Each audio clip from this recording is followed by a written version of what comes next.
Welcome to End of Life University on YouTube. I'm your host, Dr. Karen Wyatt. Today, I'm sharing with you a conversation with Felicity Warner, who is the founder of Soul Midwives. And we'll talk all about what a soul midwife is and how that might differ from being a death doula. Also, how she utilizes sacred oils in her work with the dying, and an upcoming course she's teaching for the Shift Network on why dying is not what you think it is. It's a very interesting conversation, so stay tuned for that. Make sure you subscribe to this channel down below. Also, subscribe and leave a rating and review for the podcast wherever you happen to listen. And go to eoluniversity.com/support if you're willing and able to make a small contribution that will help keep this channel and the podcast on the air. Thanks again for that. And we'll move on with my conversation with Felicity.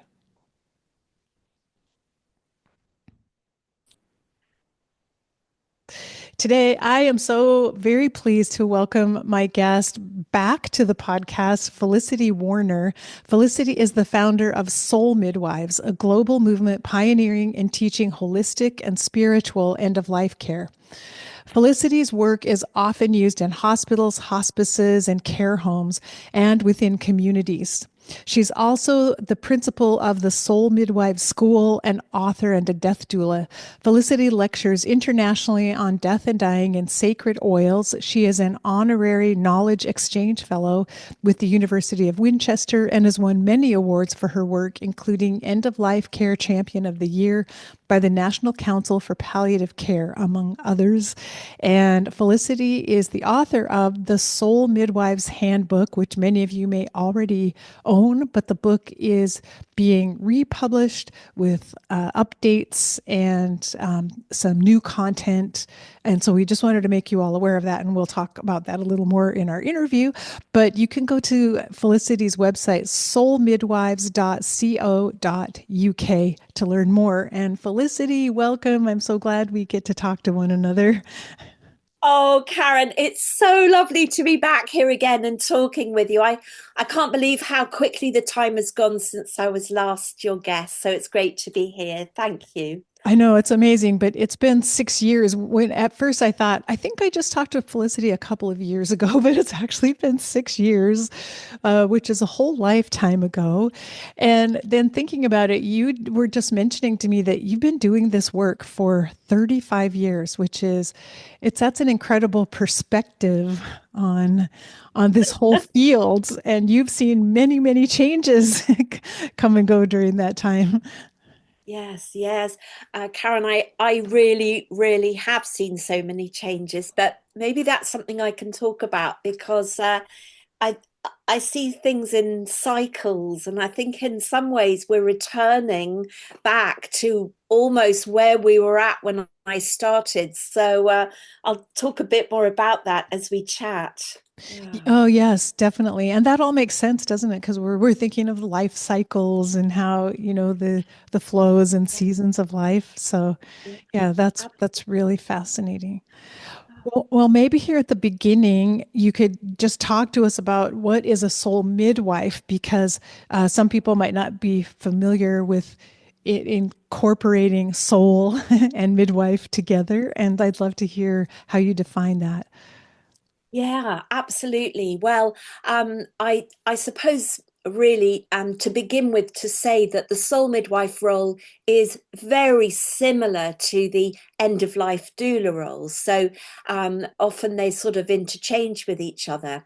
But the soul midwives, I would say, have more of an emphasis on both the therapeutic care of the dying, and I'll unpack that in a minute, but also with the spiritual companionship that we're able to give those at end of life, and of course their families as well. And I think that's probably more of an emphasis in our work than straightforward doula work. And I began this work, as you were saying, and it's quite frightening to think how long ago that is now. Definitely around 35 years ago, and was doing a little bit before that. But I started the work when I worked with six young women who were the same age as me at that time. and we all had young children. And these 6 women had had terminal diagnosis of breast cancer, and they knew they weren't going to come through it. And at that stage, I was writing about their journey and all the obstacles that were coming up for them, and the epiphanies, and the good moments and the bad moments. And I was very closely connected with all of them and writing all this down. And I began realizing what a gap there was in the system, that death and dying was so medicalized, that they were being treated very much in a medicalized setting and as patients rather than the still very vibrant women they were.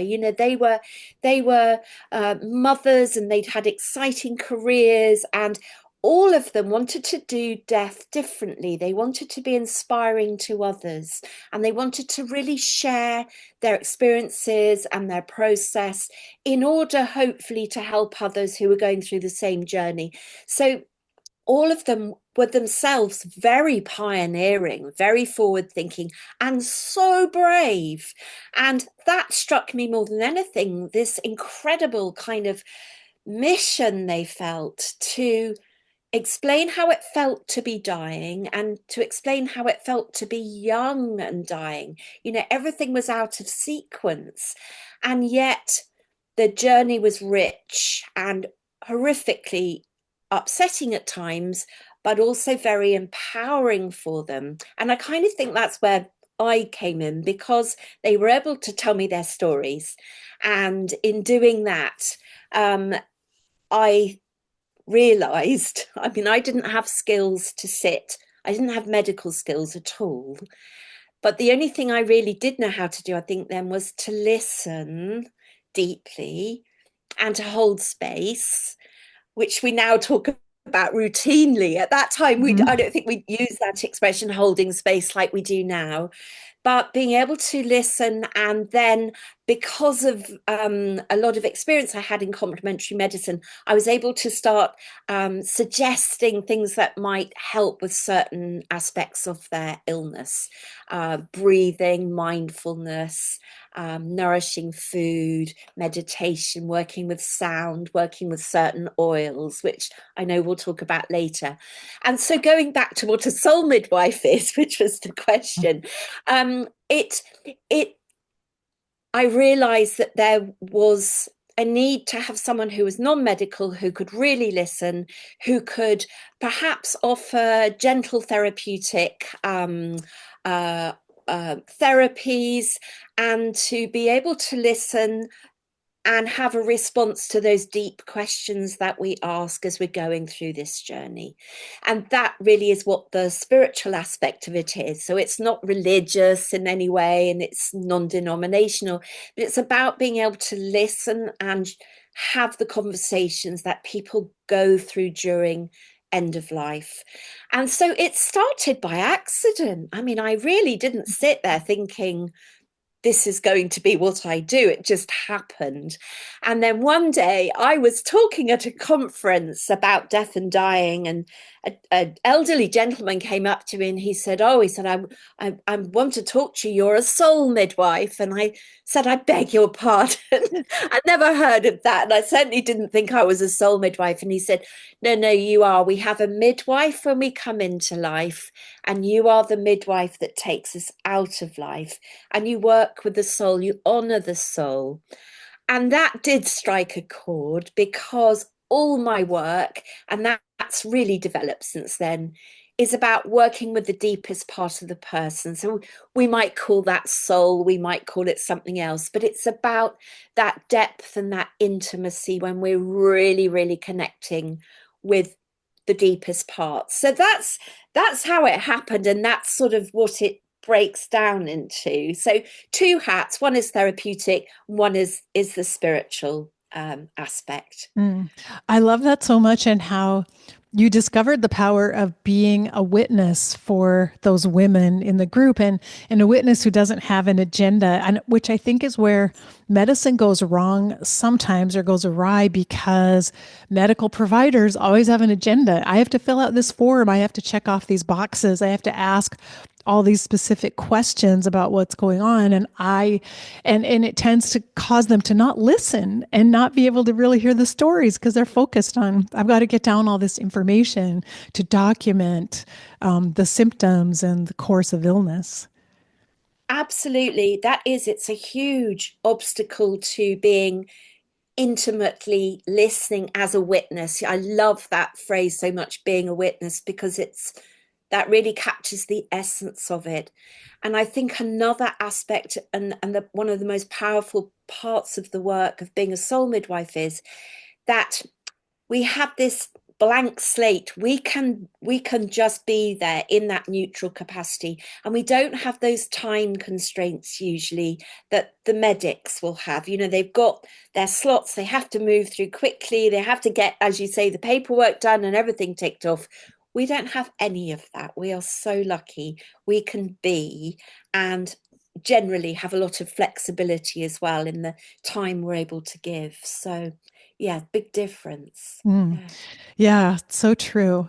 Oh, it's so beautiful. I love to hear origin stories of how the work started, because for so many of us, it was just organic and we almost stumble into it in a way while we're just living our lives, and then suddenly discover this is the most powerful thing I could ever be doing. And here I am, and my whole life is changing while I'm witnessing other people going through their lives.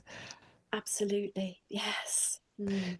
Well, one thing I know that you teach about that I just wanted to ask you to dive into more are the five energetic stages of death. And I'd love to hear you talk through those five stages and how they might show up as someone's dying.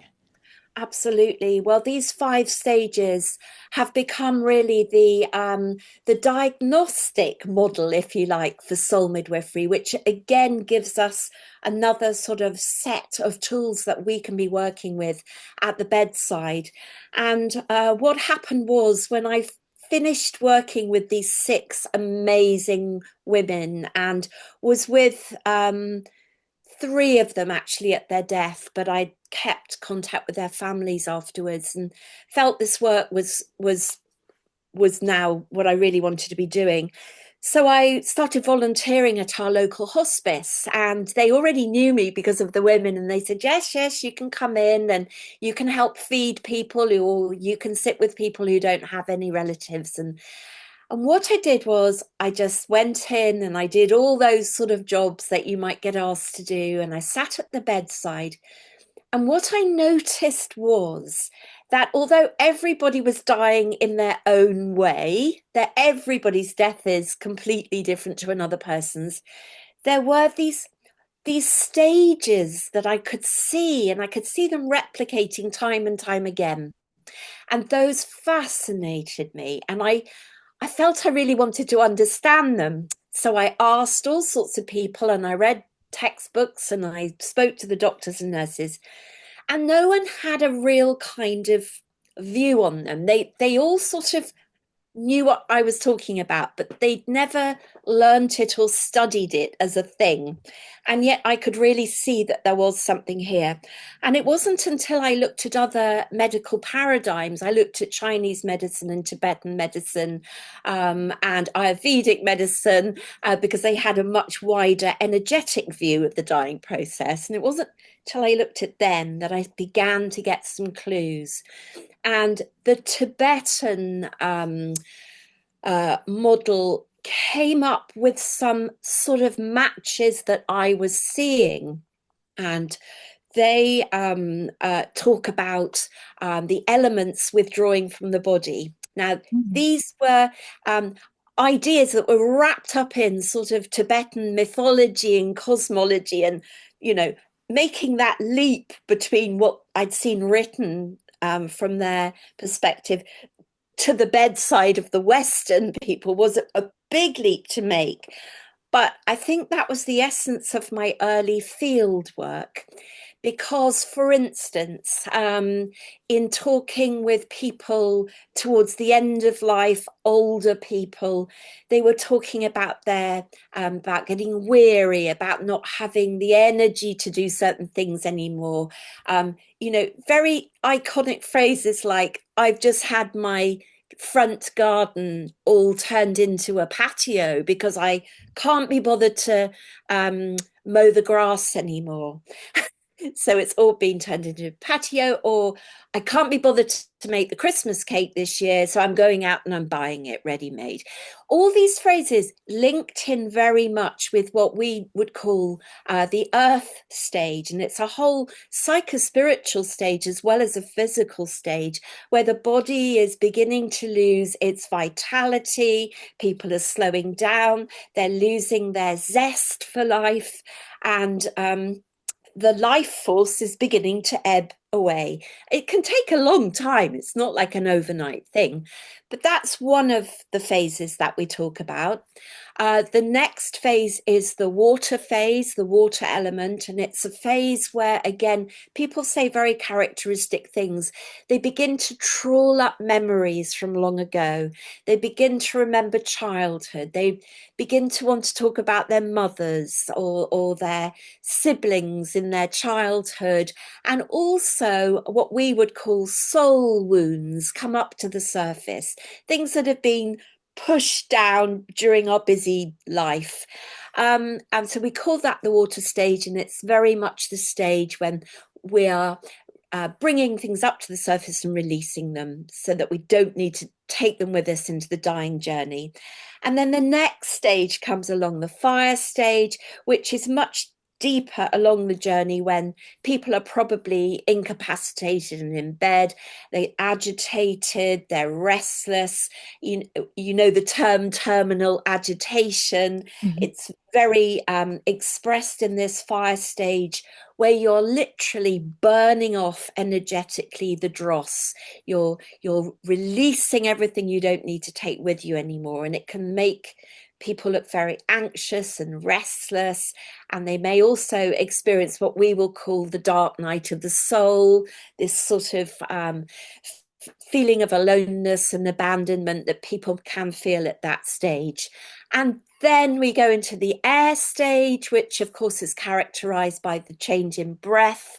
The breathing patterns may change, and this is where really energetically our dying person is beginning to really step out of their body and become more ethereal than embodied. So we've got those four psychospiritual stages, which also have physical aspects to them. And then we have what we call the fifth stage, which again, I think is probably quite unique to soul midwifery, in as much as we recognize and honor a short period after death, where we again use that phrase hold space, where we honor the person, and we're very aware of a very subtle uh, metamorphosis from the full bodied state into an energetically expanded state where consciousness will continue in a different form. So we honor that and we hold space while that happens as well. Oh, I just love this as a model. I was thinking how in hospice work, we talk about various physical stages that a person goes through as they're dying, but to correlate it with what's happening for that person emotionally and spiritually is so much more powerful because it allows us to recognize what else is happening for them, maybe what they need to talk about or why they're bringing up certain things or how this is unfolding for them. And as you were describing it, the images of so many patients came to my mind of, oh, yes, I saw that with that person. I saw that. I witnessed that, but I never thought of it as being the fire stage. And that's really fascinating. Oh, good. Well, I'm pleased. I hope it's helpful as well. I mean, I've only just given you the tiny sort of tip on the surface of that, because we can drill that way down as well. There are even characteristic expressions that people tend to use when they're in these stages. I mean, in that water stage, classic thing is you'll have an older person, maybe an old lady, saying, "I want my mother," and it's it's so poignant, isn't it, when you hear someone wanting their mum again. They might be 93, but they just want their mum with them. It's a very classic statement of that stage.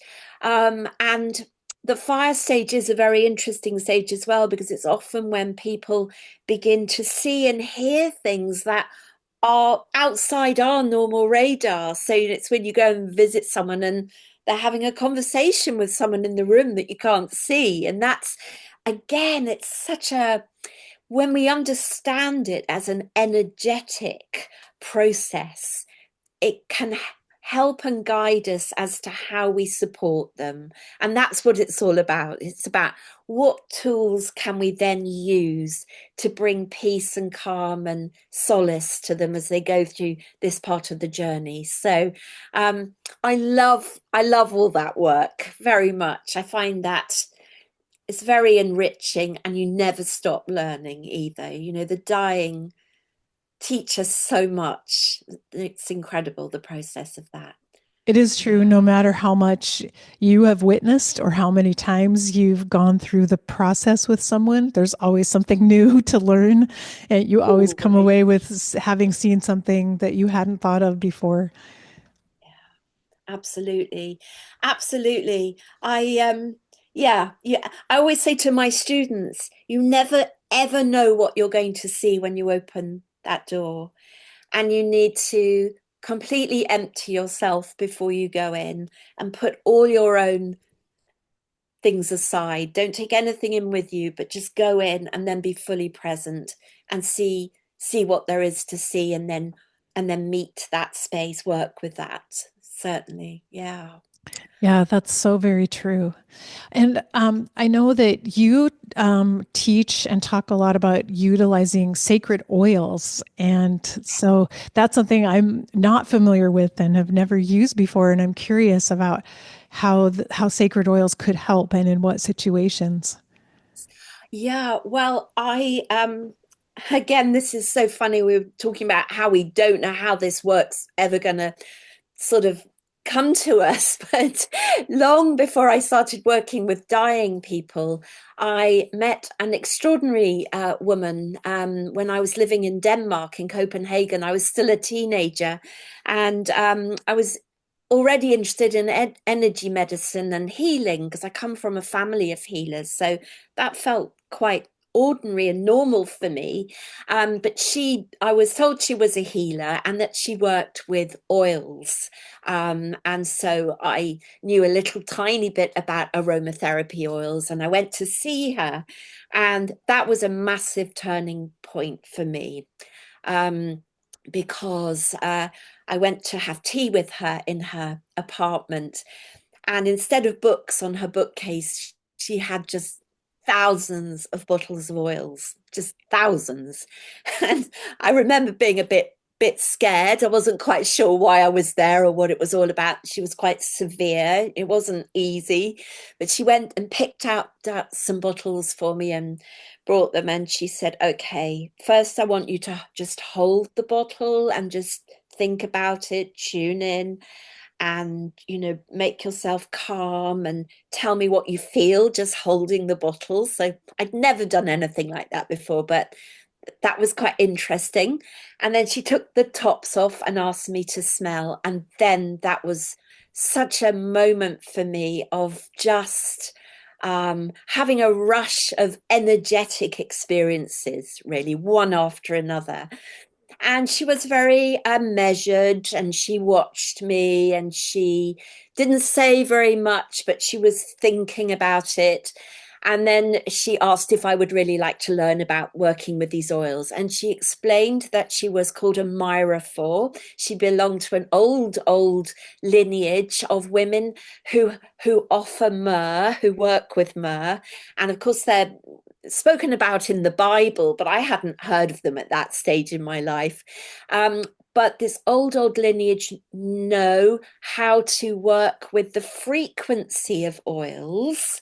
So each specific oil has its own specific frequency, and that frequency will resonate with the frequency of the person you're working with. So it's all really about matching in and harmonizing the frequencies. So over 3 years, she taught me all the basics of energy medicine, how to work with it safely, how to hold energy safely, and how to be able to release it again. And she taught me about the various oils, how to use them, what they would be for, what their frequencies would be matching with. It was a whole system, and the whole lineage is geared towards transition work. So it always has been associated with death and dying and consciousness. And after 3 years, that was my time with her. That was up. I came back to the UK. It wasn't until much later, when I started working with dying people, that this whole wonderful way of working was there at my fingertips. I already had that as a tool. So the next thing was then to be able to bring the oils out into the open and to start working with them. And they are so, what I love about them is they're very accessible, so anyone can work with these oils. There are certain protocols and etiquettes that you observe and work with them. But if you are working from the heart, and within that whole frequency, you can do so much to help people go through those psychospiritual phases of dying. So for instance, the earth stage, which I mentioned, was the first stage people go through. They're beginning to tire, and one of the things that's happening is that their energy system is losing the power of the earth element within it, and that makes them out of kilter with themselves. So they're starting to be out of balance, which equates physically to them starting to have little falls. People start to Mhm. fall or they'll stumble. And so there's an amazing oil that we work with at that stage called Fragonia. And it's an oil which has every chemical constituents in balance with every other one. It's about the only oil that actually has this. And when we start working with that, and literally put a few drops on your hands, and then you use your hands to transmit the frequency of the oil, maybe just hold the hand of the person you're working with. That would be enough with intention. And that oil will bring their energy field back into balance. So Wow. they're restored, their equilibrium is then restored, and then they feel more empowered, they feel more like themselves, and then better able to go through the process towards the next stage. So that's sort of roughly how it works. But there's so much more to it, and I love being able to use them. Oh gosh, I love the stories. First, I love the image of the woman with all the vials of oil on her shelves, on her bookshelves, and just the power of that. And this is really interesting. It's giving me goosebumps because just yesterday I was doing some research for some writing I'm doing on Saint Catherine of Siena, she was a healer who took care of sick people during the Black Death, during the plague. And it said she carried with her bottles of oil that she would use in her healing. And I just thought, oh my goodness, like I never would have even thought that was significant before. But after what you're saying, I just realized, wow, it is an ancient form of medicine at a time when they had very little to offer people. That is so brilliant. I'm going to really look that up as well. You see, this has gone on for centuries. As you Hmm. said, we didn't have all those modern pharmaceuticals. That's all of the last, 100 years or less. But there were these incredible medicines around that people who knew about them and knew how to work with them. So that's very exciting to hear about that. And of course, Mary Magdalene was one. She worked with the oil spikenard the night before the crucifixion. Well, in the Bible, that's sort of spoken about as, oh, that was a very loving thing to do. But in fact, spikenard has this incredible frequency to prepare people for death. So we might use it on someone who's in those very final hours to ease the flow towards death. And so I'm sure that's what she was doing when she was doing that anointing as she did. Wow. Wow. Whew, this is really powerful. And I It's powerful and stuff. I can only imagine that this is a full curriculum. Like there's no way in this interview we're gonna be able to cover everything that you know and the depth of this topic. But I know that you teach about it, right? This is part of your teaching and it's in your book. Yes, it absolutely is. So my all my students now on my courses will have some modules on working with these sacred oils. So we go through the basics and we go through some of the specifics as well, but also some of the actual energetic practices involved in working with the oils. Because as I mentioned, I love everything being simple. I can't bear anything if it's too complicated.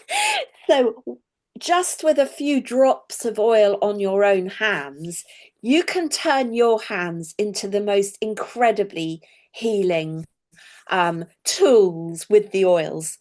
But there are certain other things you can do, other anointing practices, which again have come through thousands of years of use, which will elevate and magnify the properties of the oils. So, for instance, a very simple one. These oils are also used for our own self growth and development. I mean, I work with them every day. And for instance, if I was meditating about something and I wanted to see something about a specific problem, if I wanted to have clearer vision about something, for instance, I might use myrrh for wisdom, and I might put a little bit of the myrrh on my hand and self anoint myself, but in my third eye area, so just here. And in meditation, then I will ask my questions and ask to have the vision to see what the wisdom is behind it, and that will then prompt the alignment with the oil to understand what it is that I'm trying to find out about. So there are quite a lot of separate anointing practices that are also wonderful to use with the dying as well. So yes, it takes quite. I could probably talk about this for 6 months without stopping, but I won't. Yeah, just for all of us to have a perspective on the depth of this kind of wisdom that's been handed down through the ages. There's so much there, and so it's not something we're going to learn in a 1 hour workshop No. or one weekend. I mean, and that we it sounds like it's a dedicated practice if you decide you would like to use it, and you're continually learning and growing as you go. Yeah, I love it that I have felt able to be able to teach it myself now for probably about 8 years or so. And I have some students who are just doing beautiful, beautiful work with these oils all around the globe, which is lovely, in hospices as well, which is really exciting.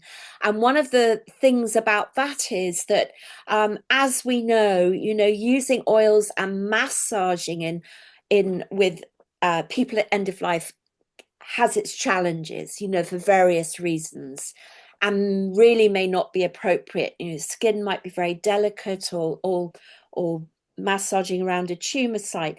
But because this is so non-invasive, we're able to use these oils brilliantly, really at any stage of the dying journey, use them safely. So they have great applications in modern palliative care, which I think is brilliant. You know, who would have thought that could happen? So yeah.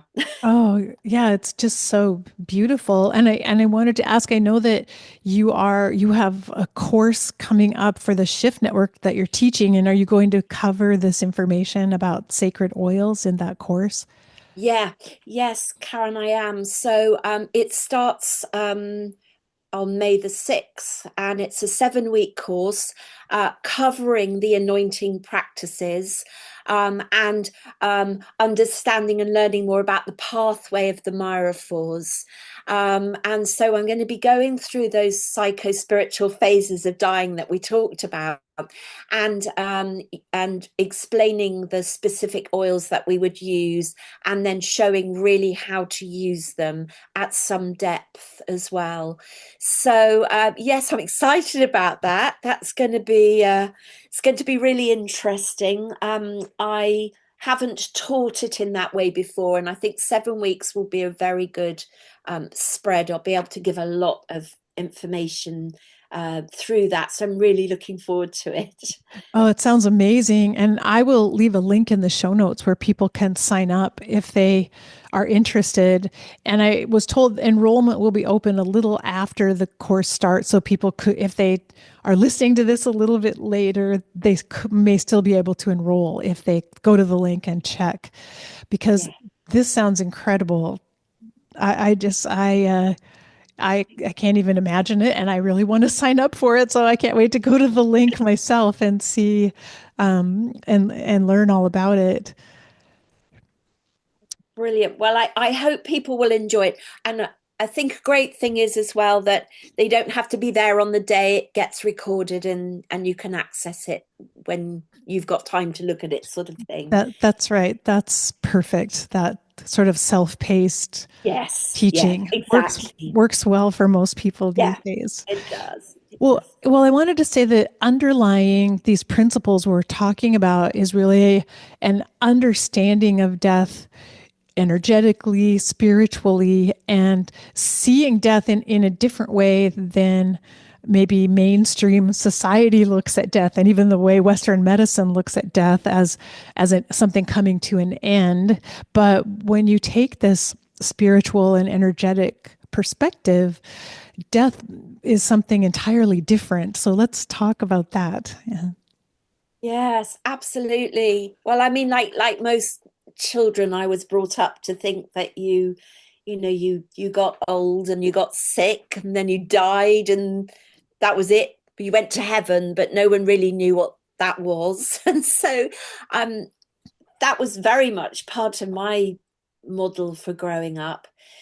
It wasn't until I started working with the dying that I could see that that really didn't seem to be the case. Um, and certainly as my work has developed, and I have an interest in the last 3 days of life and the 3 days after death. I find that an incredibly interesting, energetic area to support someone. I find the 3 days before death very interesting because I'm very conscious as an energy worker that their energy is in one way diminishing. The physical aspect of the body is really diminishing, but there is this kind of inner blossoming and an energetic expansion taking place at the same time. So to feel and sense that is always such a privilege and so wonderful to be able to help support. And then what has become so interesting in my practice is observing then how I feel and see the flow of consciousness afterwards. And so there again, I have a model that I work with and teach my students, and that is when someone has actually died. So the heart has stopped beating, the last breath has been taken. Ideally, if we can then just have a sense of peace and quiet, and ideally not move the person, but that's not always possible. So we have to accept that may not be able to be achieved, but we can still hold space if that does have to happen. But what we see happen is energetically that two separate energies appear to leave the body. One is spirit and one is soul. Now, spirit is who we've been in this lifetime. It's our essence of who we've been and our identity and our gender and what we've liked and not liked. And our soul is the eternal aspect of who we are. So it goes on and on and on and on forever. And these two energies leave the body in a sort of spiral and they separate in the end. And that can it can happen almost straight away after death, but more often than not, it takes around 3 days to actually unbind. We call it the unbinding energetically of these two energies leaving the body. So I really the more I've been immersed in that as a working practice, the more I see it and the more I feel it. And you will suddenly know that the process has happened and taken place and is now over, and you can then withdraw from your care. You no longer need to be doing anything. So my understanding of death, from being a child and thinking this was the end, has completely changed. I don't feel that at all now. I feel that death really is a transition. And I really feel that we are spiritual beings, eternal spiritual beings of consciousness, having a human and physical experience by having a body and being in life. But I certainly don't feel it's the end of the story. I think we do carry on. So yeah, it's a it's a great feels like a great gift to have been given the opportunity to see that and feel that in with so many people that I've worked with over the years. And So that's so interesting thinking about you talking about the last 3 days of life as if the physical body is sort of dissolving away. And I remember when I was new to hospice on sitting with a patient very close to dying, and I remember noticing it's as if the patient's face is glowing, like there's this light. What is that? And I'm physically looking around the room like, what is the light that's shining on the patient's face? Where is it coming from? And there was no light in the room. It was coming from the patient. And I sat with that kind of dumbfounded and then thought that has to be the soul. It has to be the soul that is shining, because the body is not an obstacle now to the soul shining forth. yes, exactly that. And you're right, so often you can see this. You don't have to have X-ray eyes. You can see it in front of you. There are some amazing stories about that. I know that George Harrison, the Beatle, he worked consciously towards his death for many, many years through meditation. And apparently, when he was literally at the point of dying, and his wife was with him in the room, she described in a television documentary how this enormous light seemed to fill the room. And she said it was like movie cameras coming on. It was so powerful. And I was so pleased she said that, because I thought, yes, I've seen that too. And if you've seen it, it takes away so many of those morbid ideas about death being, so much the end. It enlightens you, certainly, literally. Yeah. And it takes away so much of the fear about death, even though there is an ending to the physical body, and that is a loss. I mean, that is something Yes. we grieve Yes. over, and an ending Yes. of the physical connections that we have to this world, but it doesn't end everything. And so if we can hold both of those realities, that yes, we let go of the physical aspect of our lives, but there's so much more that There is. remains.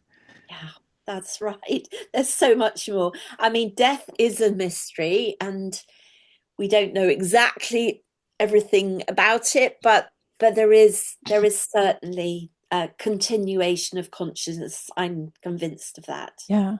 It's interesting to me that this awareness of, I think, the spiritual aspect of dying it's it's hard to teach another person about it. Doesn't it seem like we each have to kind of grow toward it? It is our experiences that may teach us, and we can talk about it and tell other people about it, but they won't be able to grasp what we mean, or what we're talking about, unless they have had certain experiences that have opened them up to it. Is that what you found?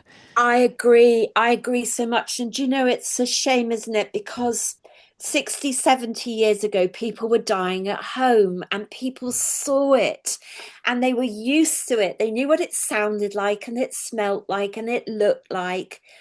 And that helped, I think, people come to terms with death much better.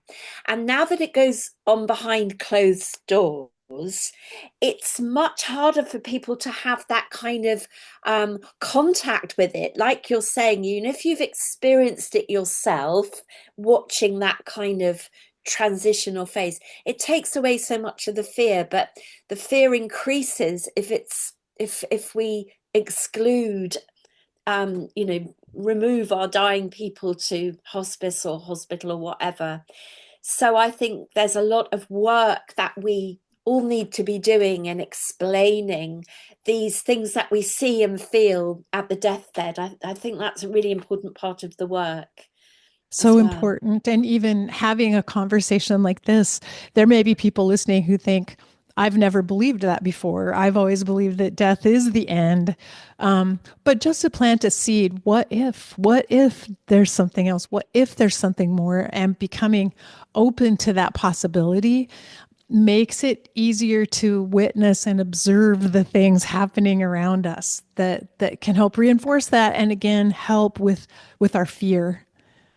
Exactly. And there's another aspect to that, I think, Karen, and that is a lot of people, when I've been talking about this sort of thing, say, oh, that suddenly has made sense of my mother's passing. We were all in the room and then we felt something extraordinary happen, but we didn't have the words for it and we don't really talk about it now. But I'm so pleased to hear that other people have had that kind of experience. So again, it's opening up the stories and sharing them. I think that's really important, and it's something that we've lost a bit, sadly, in the modern times. So it's part of our work is to bring these stories back and share them.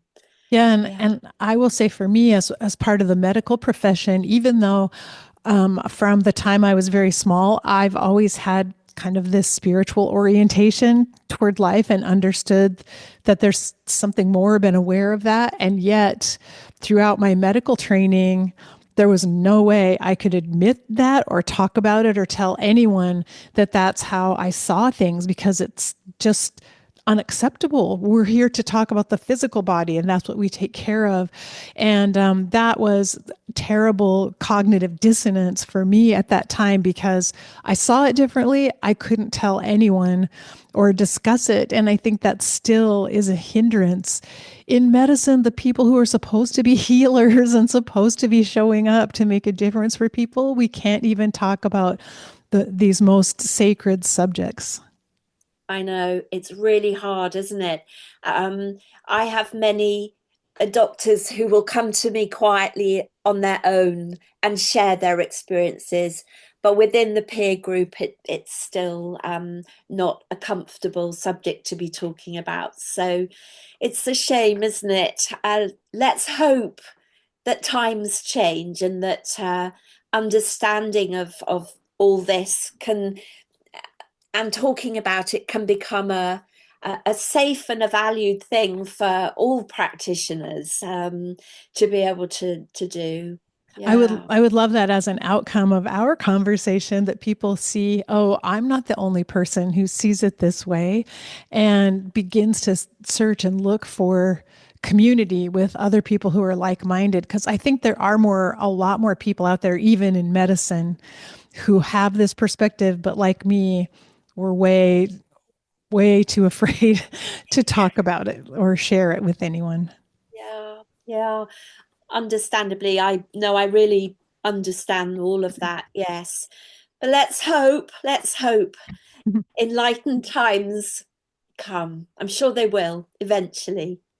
And hopefully. speaking about kind of the mindset of healers and caregivers, you mentioned we really just need to show up at the door and be fully present.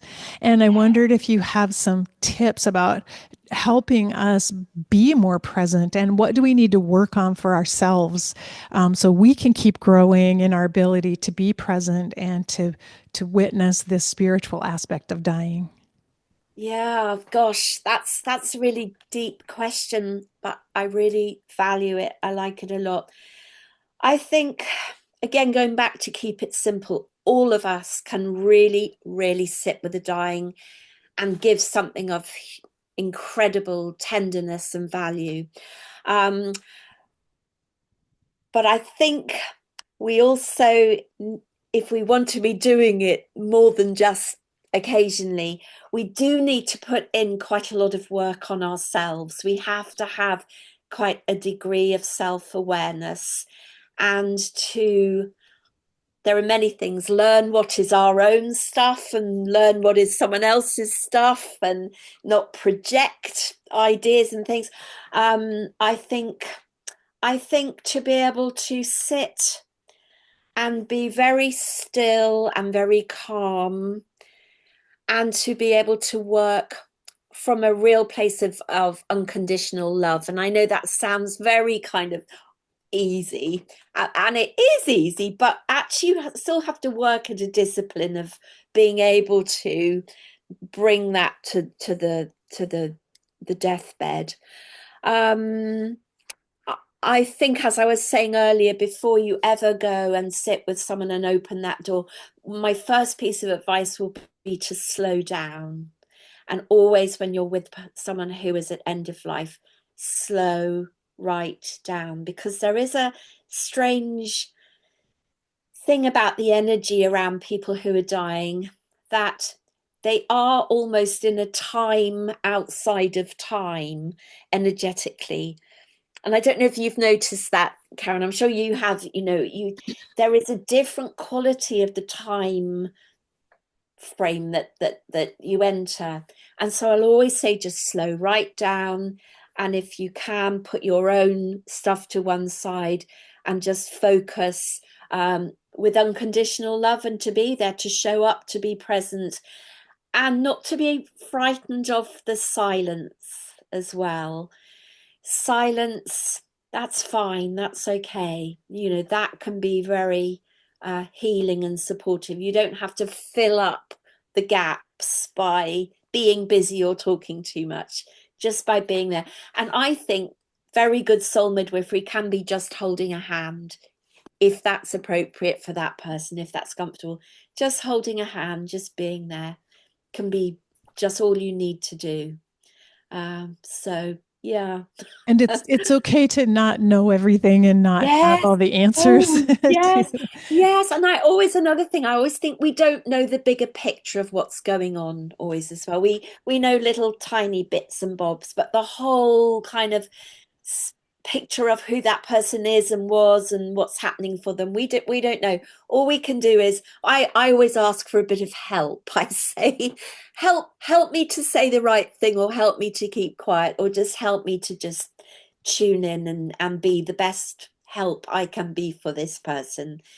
And to be we're human. That's all we can be, really. Yeah. And are there any of the sacred oils that could help us as providers, like that we could utilize for ourselves that might help us in that space? Oh, definitely. Well, the one oil that jumps out straight away would be rose. Rose has such a frequency to match the heart frequency within us. And it's very healing, it's very loving. It also helps to heal and reassure the inner child. And I would recommend that to everybody, to have a little bottle of rose oil in your handbag wherever you go. You never know where you might need it. But it's a wonderful, wonderful oil.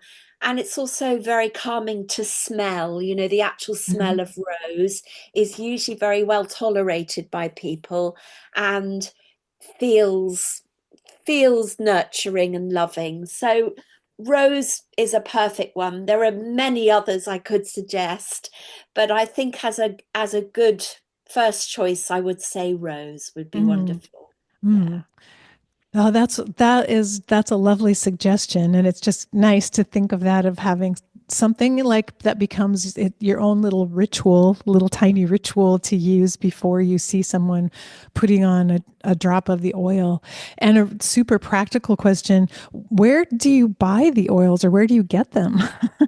Oh, I'm asked that so often. It's really difficult to suggest. There are many, many oil sellers online or in person. Uh, I would say that the more you work with the oils, the more you will know which are the good ones and which are the bad ones, because it's a big world out there.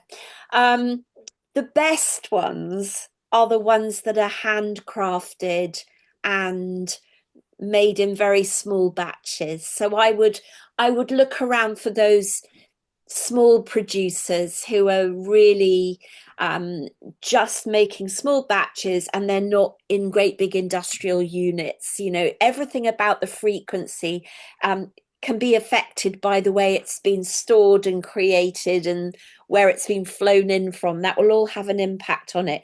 So, I mean, I'm so lucky. I have a beautiful organic garden. I'm looking out at it at the moment, and I make most of my oils myself. And I use my own.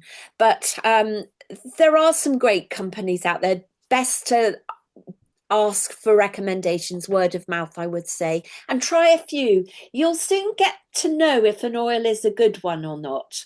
And ask yourself, your inner self, is this a good oil or a bad oil? And see what your inner self says, and Mm. go with the gut instinct. Yeah. Ah, that's beautiful. I'm saying that because my intention is to immediately go order some rose oil. So I want to make sure I Oh, get the right thing. oh, Wow. Oh, Felicity, this has just been a wonderful conversation. And I wanted to mention again, so your course is specifically on sacred oil, the use of sacred oils, the course with the Shift Network that starts May 7th. May the 6th. Or May Yes, 6th, May yeah. 6th. And people That's can right. can sign up for that online self-paced course. And then your book, a new edition of the Soul Midwife's Handbook is coming out, you Yes. said probably around August or so. Yes, it's coming out on August the 25th. I'm really pleased. It's been going for a while. I mean, I wrote it in 2011, but I've got really updated it and lots of new information coming in. So that will be coming, yes, towards the end of the summer. So yeah, I hope people will enjoy that. Yes, I'll remind people to look out for that, and so that you can get the most updated copy if you haven't bought it already. And if you already own the first edition, you may want this new one as well. Yes, there'll be a lot more about the sacred oils in the new editions. So yeah. Oh, that sounds perfect. That sounds wonderful.